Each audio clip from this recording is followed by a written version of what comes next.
semuanya. Kembali lagi sama kita, tapi bukan talk show lagi ya. Sebelum kita mulai, kita perkenalan dulu kali ya. Saya Viviana.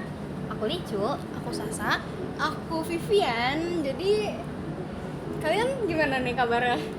Dari Vivi deh, kabar gimana? Oh, aku sih baik-baik aja. Lagi sibuk syuting terus. Sibuk Oh, ini ya? artis. Oke. Kalau aku sih sama, baik-baik aja juga, aman-aman aja. Aku juga sama lah, biasa aja. Yang penting lagi banyak tugas aja. Gimana nih kabarnya? Ya udah baik aja sih. Ya banyak Baik tugas banget. aja, udah gitu doang sih. Nah, Jadi sekarang kita mau ngapain nih? ngapain nih? Nah sekarang tuh kita bakalan ngobrol-ngobrol atau diskusi mengenai mendalami diri menjadi sebuah perjalanan dalam antropologi fisik. Seru banget gak sih bahasnya? Langsung aja kali ya. Apa ya antropologi fisik itu? Kita akan menggali lebih dalam setelah ini. Tetapi singkatnya ini adalah studi tentang manusia dari sudut pandang biologis dan evolusi. Kalau menurut ahli antropologi fisik ini berkonsentrasi pada 3 bidang, yaitu evolusi primata atau manusia dan non-manusia, variasi antara kelompok manusia atau ras, dan kepentingannya, serta dasar perilaku biologis manusia. Nah, menarik banget ya buat kita bahas sore ini. Nah, karena antropologi fisik itu memungkinkan kita untuk melihat bagaimana sih caranya manusia berevolusi dan beradaptasi dengan lingkungan mereka sepanjang waktu.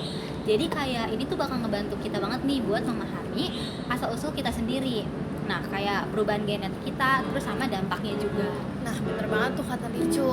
Jadi selain itu juga antropologi fisik ini memperlihatkan kepada kita semua keragaman fisik yang ada di antara populasi manusia karena adanya ras ya. Jadi menggambarkan kekayaan warisan manusia itu kompleksitas kehidupan kita loh. Jadi antropologi fisik ini bisa dikatakan penting dan pemahaman kita tentang manusia. Setuju banget. Setuju. Sebelum kita bahas lebih lanjut lagi nih, aku ingetin dulu ya, kalau evolusi itu proses perubahan secara bertahap pada populasi organisme dari generasi ke generasi. Nah, proses ini juga melibatkan pewarisan sifat-sifat genetik yang menghasilkan perubahan dalam ciri-ciri fisik, lalu perilaku, ya gitu deh. Nah, aku mau tanya deh sama kalian dulu nih, kayak kalian punya nggak sih temen dari luar negeri yang awalnya tuh kalian lihatnya tuh dia tuh kulitnya sedikit coklat, dan pas mereka pulang ternyata pas pulang ke Indonesia ya ternyata kulitnya tuh berubah jadi warna putih gitu. Oh, Ada yang punya nggak? Aku punya.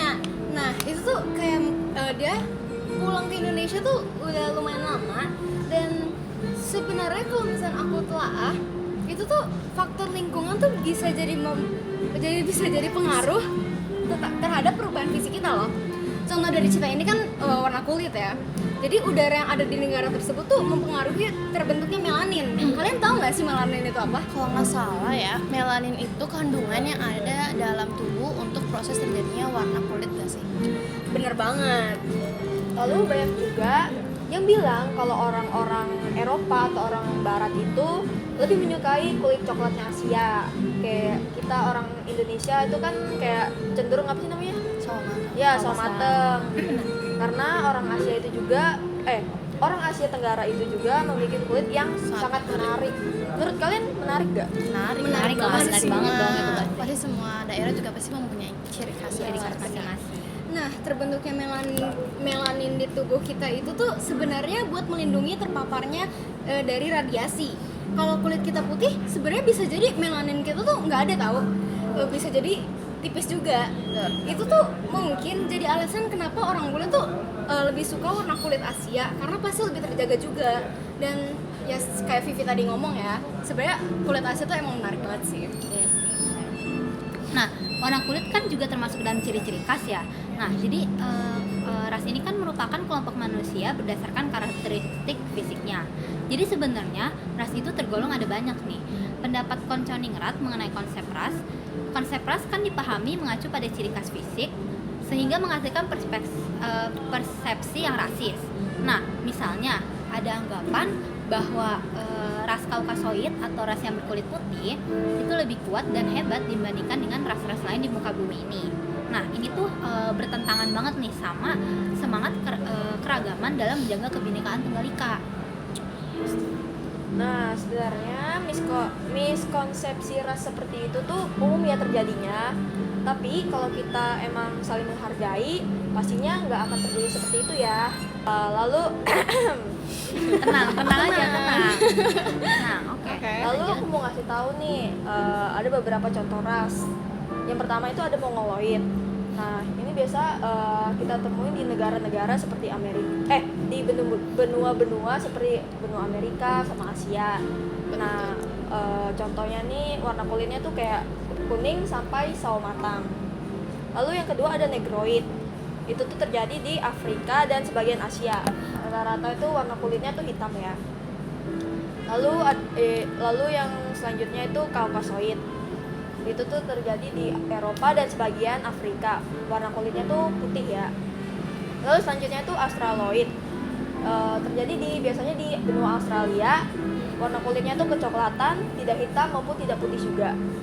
Lalu yang terakhir itu ada Wedoid. Wedoid ini berwarna kulit sawo matang, dan Ainu berwarna kulit putih. Itu tuh seperti kayak di negara-negara Jepang kayak pucet gitu ya. Dan banyak lagi.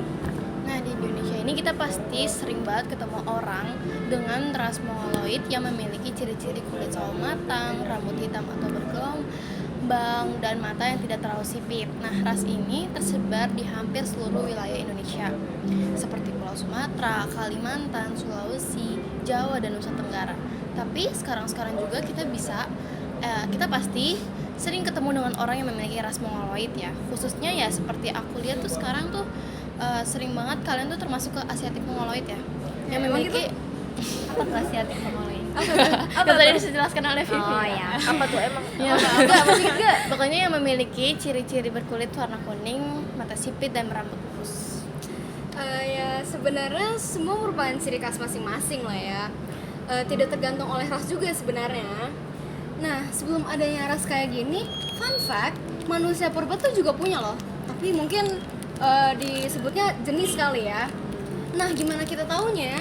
Itu tuh merupakan dari berbagai fosil yang ditemukan. Nah, menurut aku nih ya, evolusi manusia dari zaman purba sampai sekarang tuh bener-bener kelihatan banget tau. Dari mana tuh? Jadi kayak entah dari fisiknya, kemampuan teknologinya, kehidupan sosial, kemampuan bahasa, pemikiran, dan gaya hidup tuh bener-bener kelihatan banget gak sih bedanya? Iya. Iya. Kelihatan banget. Setuju banget sih. Kita bisa bilang kayak kita tuh manusia modern. Menurut kalian kenapa kita dibilang manusia modern tuh? Karena kita dari generasi ke generasi udah beda nggak sih? iya dan kita Perubahan juga ya sih, ada perubahannya gitu. ya Karena ini, kita juga kan ya, pokoknya kayak full of teknologi Iya. lah. Udah canggih. ya canggih. Kalau dulu kan kayak masih minim gak sih teknologinya? Iya, setuju. Jadi zaman purba tuh dulu ya, bagi aku tuh lebih sederhana aja sih dibanding sekarang ya. Contohnya tuh dari segi bahasa, sekarang tuh bagi aku tuh beragam banget dari bahasa. Nah, beberapa sumber mengatakan bahwa spesies manusia purba itu memiliki otak yang lebih kecil daripada manusia modern zaman sekarang. Dan dari proporsi fisiknya juga, bentuk tubuhnya manusia purba juga lebih pendek atau lebih ramping dibanding manusia modern. Nanti kita bahas ke masa-masa lah ya. Nyambung. Oke, nah tambahan nih. Jadi dari muka kan juga udah kelihatan beda nih ya. Nah, itu tuh pastinya karena adanya evolusi seperti evolusi genetik.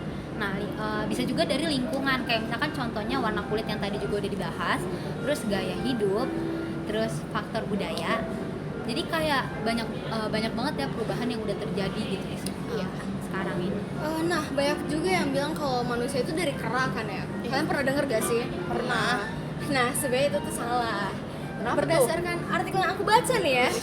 Kan, baca artikel. Sebenarnya manusia itu tidak berasal dari kera, tetapi kita tuh setara dengan mereka karena masuk dalam kingdom animalia yang sama dengan kera.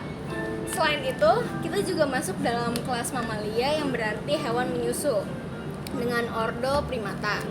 Sehingga bisa diartikan bahwa manusia itu hampir mirip dengan kera, tetapi tidak berasal dari kera. Nah, sekarang kita mau bahas prosesnya nih, proses produksi kebudayaan dari bendawi, dimana pastinya manusia purba juga mengalami perkembangan dong akan daya ciptanya seiring dengan berjalannya waktu ke waktu. Nah, budaya yang dilakukan manusia ini atau manusia purba terus berkembang yang terlihat dari benda yang mereka produksi.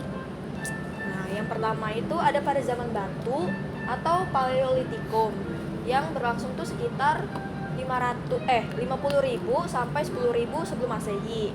Terus manusia di zaman ini juga adalah manusia Peking dan manusia Jawa. Alat yang mereka gunain juga sangat sederhana dan kasar.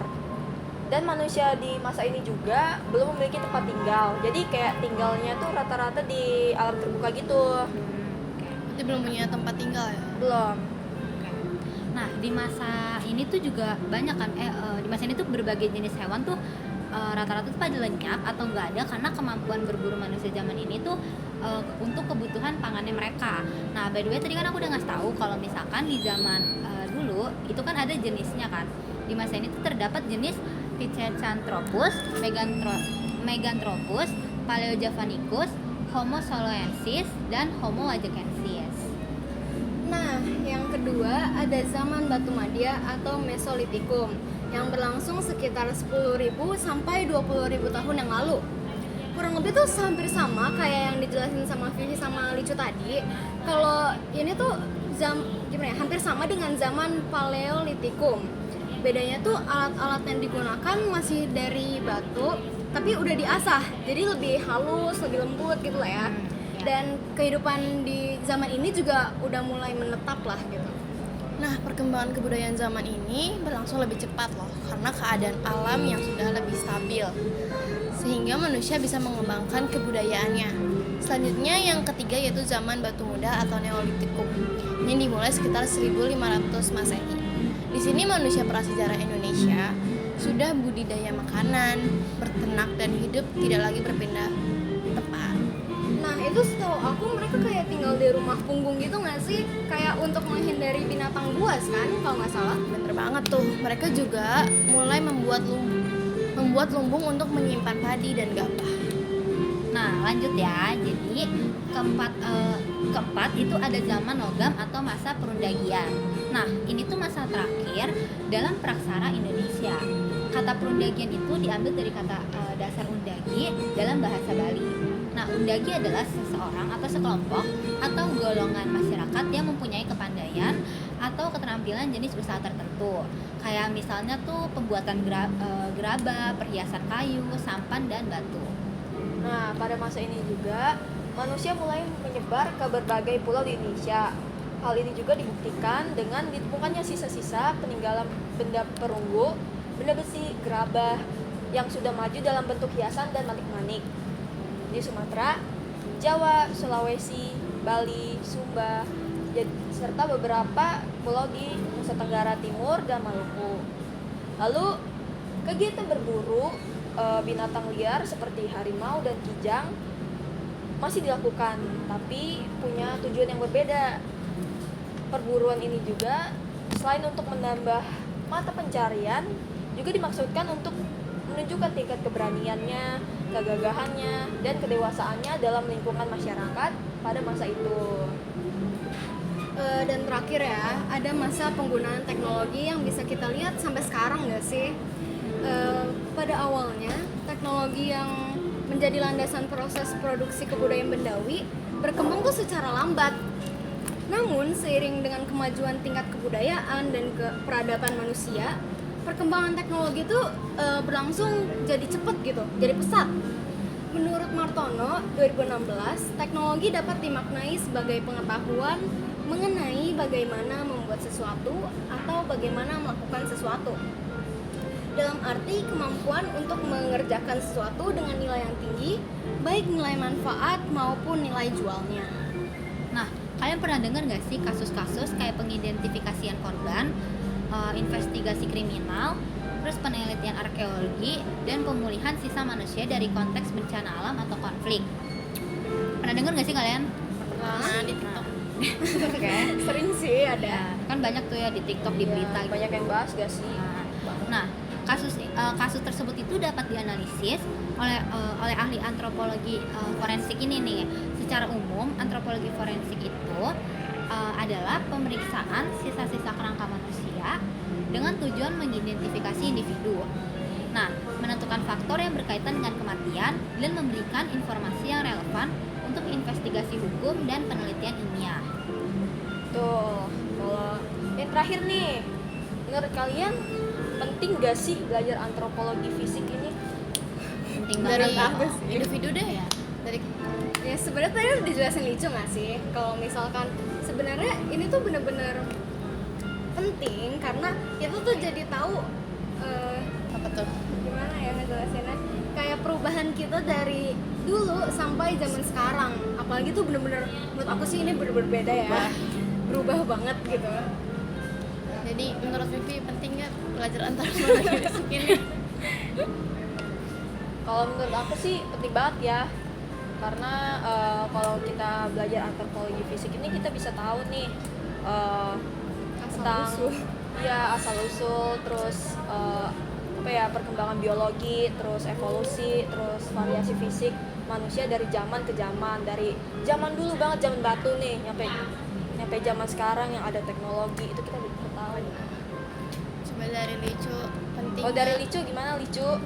belajar antropologi fisik? Dari kamu dulu aja deh. Ini mah nyamain nih jawabannya nih. Enggak. Kalau dari aku sih penting banget sih ya, karena apalagi kita sebagai kaum IPS, jadi belajar antropologi Oke. itu kita mengetahui dari zaman purba tuh perubahannya ke zaman modern ini tuh banyak banget perubahannya, dari fisik, dari bahasa, dari ras pun juga ada perubahannya loh.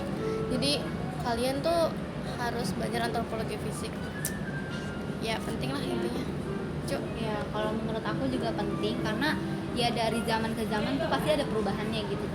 Jadi kayak yang tadi kita udah bahas, kayak bukan setiap zaman sih, maksudnya dari perubahan zaman ke zaman tuh kayak misalkan entah perbedaan ras atau fisiknya atau segala macam itu pasti ada perubahannya. Jadi menurut aku ngebahas ini tuh penting banget sih buat kayak nambah pengetahuan kita Nambah ilmu. juga. Pasti.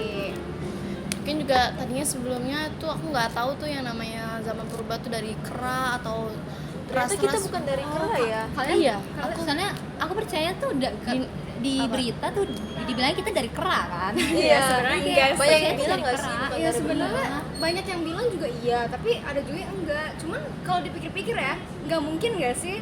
Jadi Iya, kayak juga sih. ya setelah aku bener-bener kayak baca banyak hal, ya setara aja gitu. Tapi sih kayak dari segi mukanya gitu kayak pernah ke museum yang ada keranya gitu-gitu, itu sih sedikit mirip ya sama muka kita yang sekarang, tapi kayak ada perubahan dari bentuk Muka siapa yang mirip kera? Astagfirullahaladzim. dari hidungnya, dari matanya, tapi dirubah-rubah tapi sedikit mirip. Nah, mungkin karena itu yang di museum itu udah lama kali ya keranya, jadi udah beda gitu. Bisa jadi. Tapi kalau yang dari dinosaurus itu bener gak sih? Dinosaurus lagi nih. Beda. Udah. Oh, pernah Kalian pernah gak ke museum fosil-fosil? buat nambah pengetahuan ini juga gak sih? Iya. Pernah nggak? Belum sih, cuman dulu tuh sempat mau, cuman ternyata enggak gitu. Mungkin Padahal ya, outing bisa ke sana ya. padahal itu bagus banget buat nambah pengetahuan kita. Apalagi di materi ini tuh kita jadi, kalau kita ke tempatnya pasti jadi lebih tahu gitu. Betul guys. Tapi Apa? nggak jadi. Nah, Menurut mungkin kalian oke teman-teman, sekian dari kita yang tadi udah kita bahas-bahas. Semoga bisa nambah pengetahuan teman-teman ya. Ada yang mau kalian sampaikan lagi? dan Buat terima kalian. kasih sudah mendengarkan kita. Jadi sampai jumpa di talk show selanjutnya. Nggak ada sih, nggak ada sih. Oke, bye. Terima kasih Pak Dandi, makasih Terima teman-teman. kasih Pak Dandi. Behind the scene. Menurut saya Benny, antropologi fisik.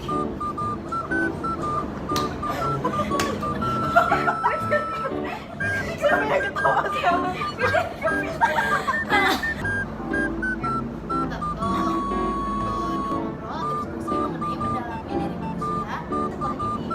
Tapi singkatnya, ini adalah studi tentang manusia dari sudut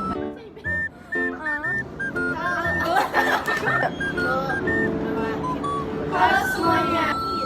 Yang menjadi sebuah perjalanan dalam antropologi fisik. Nah, kita mau Stop dulu dong, Bang. Bombastic side eye.